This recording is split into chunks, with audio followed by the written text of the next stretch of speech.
Broadway ਤੁਹਾਡੇ ਵਿਦੇਸ਼ ਜਾਣ ਦੇ ਸੁਪਨਿਆਂ ਨੂੰ ਦੇਵੇਗਾ ਹਕੀਕਤ ਦੀ ਉਡਾਨ। नमस्कार दोस्तों, मैं अमरशीद ब्रॉडवे इमिग्रेशन सर्विसेज से लगातार कोशिश है इस चैनल के जरिए यूएस स्टडी वीज़ा को लेके हर लेटेस्ट इंपॉर्टेंट अपडेट आपसे शेयर करते हैं। तो US study visa F1 visa बहुत सारे बच्चे अप्लाई कर रहे हैं, बट असल में ये वीज़ा हासिल कौन कर सकता है? क्योंकि अप्लाई तो हर कोई कर सकता है, रिलैक्सेशन है बहुत बड़ा। हर यूनिवर्सिटी या कहें कि most of the universities without IELTS admission दे रही हैं। बहुत सारी यूनिवर्सिटीज कॉलेजेस 4-4 5-5 साल के गैप के बाद भी एडमिशन दे रहे हैं विदाउट आइल्स।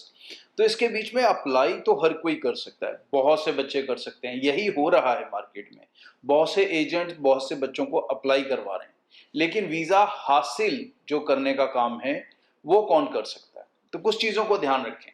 सबसे पहली चीज़, मैंने पहले भी कई बार बताया कि यूएस में आपकी बनी हुई फाइल का कोई कमाल नहीं होता, क्योंकि उस फाइल को कोई नहीं देखता।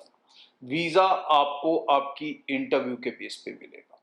तो सबसे ज़रूरी इसमें चीज़ आ जाती है योर कम्युनिकेशन स्किल्स।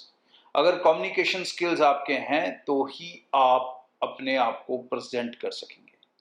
जो बच्चा अच्छे में इंग्लिश से बात नहीं कर सकता, भाई वो वीज़ा भी हासिल नहीं कर सकता। विदाउट आइलेट्स अप्लाई करने का मतलब ये नहीं है कि आप वीज़ा ले जाएंगे। सो इंग्लिश आना ज़रूरी है, क्योंकि इंटरव्यू इंग्लिश में होगा, कम्युनिकेशन होगा, सवाल पूछे जाएंगे, जवाब देने होंगे, और सबसे बड़ी बात, ये सारे जवाब आपको कॉन्फिडेंस से देने होंगे। तो दूसरी इंपॉर्टेंट चीज़ जो आपको चाहिए वो है आत्मविश्वास, कॉन्फिडेंस, कि आप face to face visa officer के साथ बात कर सकते हैं बिना हिचकिचाए हुए, बिना डरे हुए, बिना नर्वस हुए। जितना ज़्यादा कॉन्फिडेंटली आप आंसर करेंगे, उतने ज़्यादा एक्सपेक्टेशंस ऑफ अप्रूवल ज़्यादा होंगे। थर्ड इंपॉर्टेंट चीज़, अब ये जवाब भी देने हैं, कॉन्फिडेंस भी है, लेकिन ये किसके बेस पे दिया जाएगा जवाब? तो थर्ड इंपॉर्टेंट चीज़ है रिसर्च। रिसर्च होनी चाहिए, आपका होमवर्क होना चाहिए।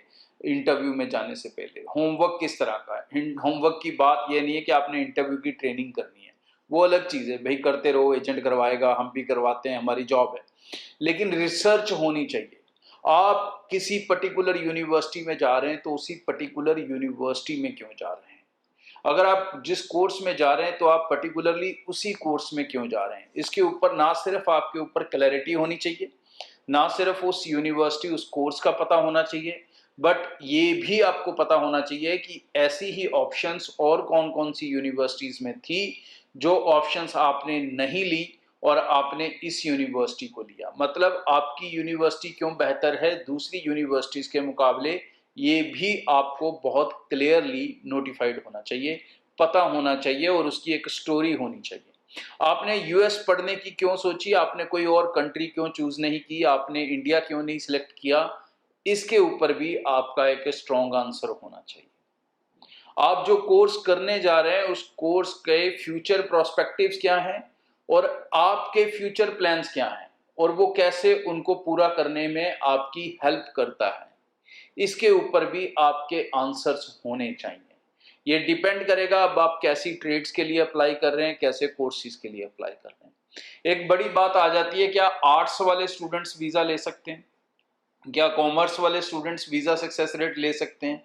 तो भाई बिल्कुल। जो नॉन मेडिकल मेडिकल हैं, डेफिनेटली वो स्टेम और मेडिकल के स्टूडेंट्स हैं, उनके लिए कहीं ना कहीं वीज़ा ऑफिसर थोड़ा ज़्यादा कोऑपरेटिव रहता है, कह लें, या ज़्यादा सक्सेस रेट मिलने के चांसेस उसमें रहते हैं, उनकी ट्रेड ही ऐसी है। लेकिन अगर आप आर्ट्स वाले स्टूडेंट्स भी हैं और आप कॉमर्स वाले स्टूडेंट हैं तो भी आप अपने वीज़ाज को सक्सेसफुली निकाल सकते हैं।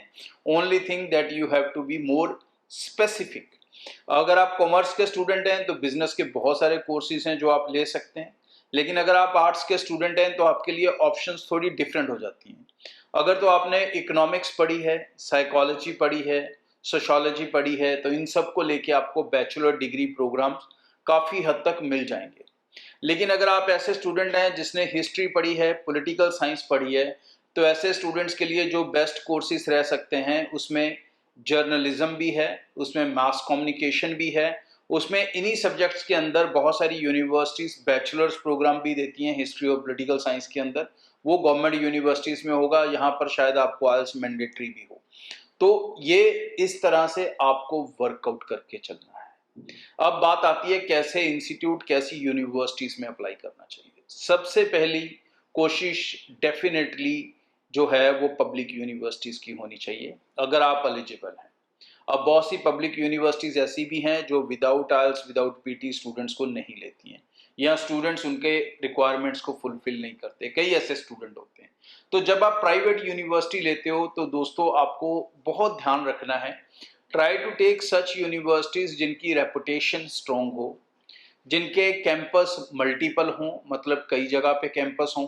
ऐसी बहुत सी यूनिवर्सिटीज हैं जिनके मल्टीपल कैंपसेस हैं, जो बहुत सी रेप्यूटेड यूनिवर्सिटीज हैं। अगर हम इंडिया में बात करें, अमेठी यूनिवर्सिटी हो गई, एलपीयू हो गई, सीयू चंडीगढ़ हो गई, तो नॉर्थ इंडिया में ये ऐसी प्राइवेट यूनिवर्सिटीज हैं जो इंडिया में रैंकिंग रखती हैं, ठीक है ना, इंडिया की टॉप 100 यूनिवर्सिटीज के अंदर आती हैं। तो यही चीज आपको वहां पर यूनिवर्सिटी सेलेक्ट करते भी ध्यान रखना है कि अगर आप प्राइवेट यूनिवर्सिटी भी ले रहे हो तो आप ऐसी यूनिवर्सिटी ले रहे हो जिसकी रेपुटेशन काफी स्ट्रांग है वहां पे। सो आगे भी इस चैनल के जरिए रेगुलर अपडेट आपसे शेयर करता रहूंगा, और ये इंपॉर्टेंट इन्फॉर्मेशन किन चीजों का इंटरव्यू में ध्यान रखना है ये ज्यादा से ज्यादा शेयर करें ताकि ज्यादा से ज्यादा बच्चे नॉलेज्ड हो जाएं। अप्लाई चाहे आप ब्रॉडवे से करो या कहीं और से करो, वो उतना फर्क नहीं पड़ता, जरूरी ये है कि आप पूरी इन्फॉर्मेशन के साथ करो। Thank you. ब्रॉडवे ਤੁਹਾਡੇ ਵਿਦੇਸ਼ ਜਾਣ ਦੇ ਸੁਪਨਿਆਂ ਨੂੰ ਦੇਵੇਗਾ ਹਕੀਕਤ ਦੀ ਉਡਾਨ।